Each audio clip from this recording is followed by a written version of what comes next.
Esordio positivo dell'obbligo di Green Pass nelle aziende artigiane della provincia di Padova, dove l'impatto è stato limitato. Nell'insieme delle nostre aziende associate c'è stata una mancanza e quindi un'assenza dal 5 al 10%, prevalentemente perché non volevano fare tamponi o perché le farmacie erano troppo impegnate, quindi non trovavano posti, qualcuno perché ha aderito allo sciopero. Per le imprese restano i timori, date le dimensioni e la scarsità estrema di manodopera specializzata. Per ora chi sta a casa è sostituito da colleghi che hanno accettato di fare un'ora di straordinario. Tra i settori più colpiti il trasporto.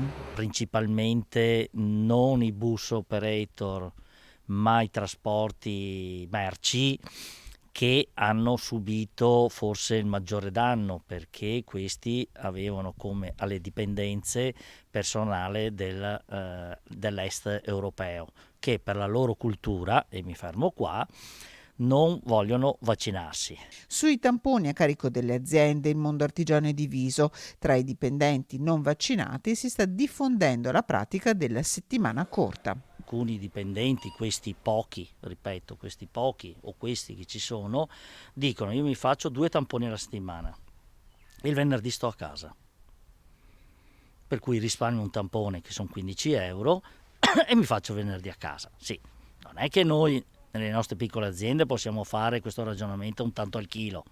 Noi le figure sono importanti e abbiamo bisogno che le figure siano al lavoro, per cui chiediamo con molta responsabilità da parte nostra, però che anche i nostri collaboratori siano responsabili e che credano nel lavoro e nel posto di lavoro che diamo.